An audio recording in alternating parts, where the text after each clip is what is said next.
Oh, wow. I hit record and my hair is just going wild. Whatever. I'll keep it in. Hi, guys. So we're back here again to do our second poetry lesson of the day, or, well, of the day for me, but for you, maybe not, but of the week. This is our poem for 9B. This is our second poem in week 9. This is Carl Sandburg's Grass. So, as a reminder from our last video, we're talking about metaphor, simile, and implied metaphor. If you want to know some more in-depth thoughts about those three things, you can look at our first video, which is our 9A poem for a book, I guess is the name of it. I know it's the name of it. What am I saying? 9A poem, which is a book. We're going to jump right into this thing. We're going to make some annotations. We're going to walk through it together. So this is called Grass. It's by Carl Sandburg. So I'll read it first, and then we'll do our definitions just like normal. You can read it to yourself out loud if you want, or not. I don't care. So let's read through this. Pile the bodies high at Austerlitz and Waterloo. Shovel them under and let me work. I'm the grass. I cover all. And pile them high at Gettysburg and pile them high at Ypres and Verdun. Shovel them under and let me work. 2 years, 10 years, and passengers ask the conductor, "What place is this? Where are we now?" I am the grass. Let me work. I really rushed the second to last two lines, huh? All right. Anyway, so couple of words we probably need here. I would just tag. Let's see. I think we can make multiple selections. So Austerlitz, Waterloo, Ypres, Verdun, Gettysburg. Those are all sites of battles. Waterloo and Austerlitz were battles in the Napoleonic Wars. Ypres and Verdun were battles in, I think, France. Mr. Richards can correct me, I'm sure. In World War One, and then Gettysburg was a battle in the Civil War. I think that's about it for our definitions. So let's kind of like work through this one at a time. So we have someone talking about pile the bodies high at Austerlitz and Waterloo, shove them under, and let me work. So the grass covers everything else. So this makes me think that the speaker is the grass? Maybe. Because we talked about before how the speaker doesn't necessarily equal the poet. So I don't think Carl Sandburg is saying, I will work on burying the bodies at these battles, right? So since the name of the poem is Grass, I think one of our initial guesses on this might be that the grass is talking, right? Shovel them under, let me work. I am the grass, I cover all. So like if we think about covering all, what does that mean, right? Like over time, nature and the grass covers up what humans do. Right? Like when we have these old settlements at Jamestown or these old settlements at Williamsburg, we can reconstruct them now, but hundreds of years have passed and nature has sort of like eroded these things, right? These things that we make, nature can cover them up.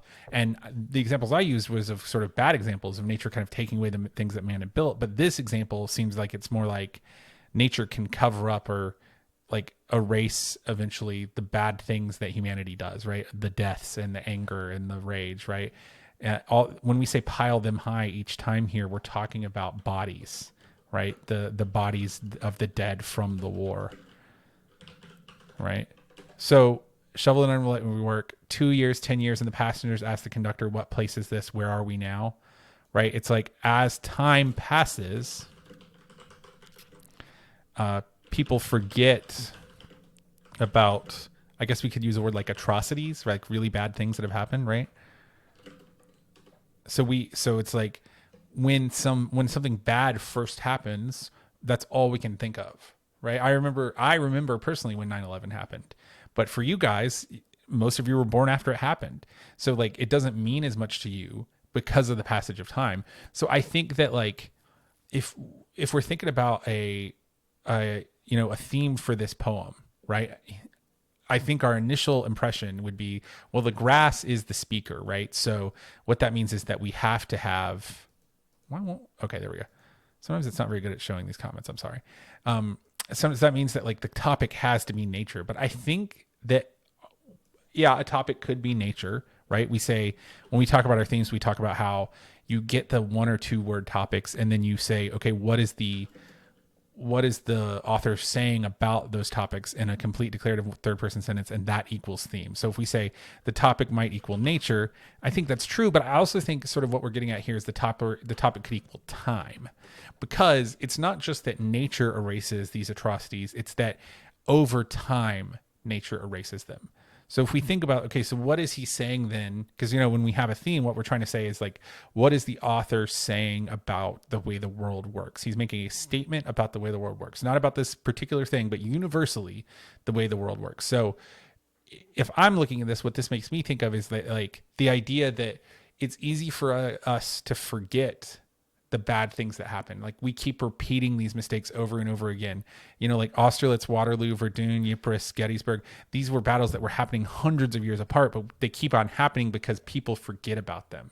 And so I really like that idea of, like, even though we're kind of talking about nature, if we really focus on the time aspect of it, we might get a theme that's something like,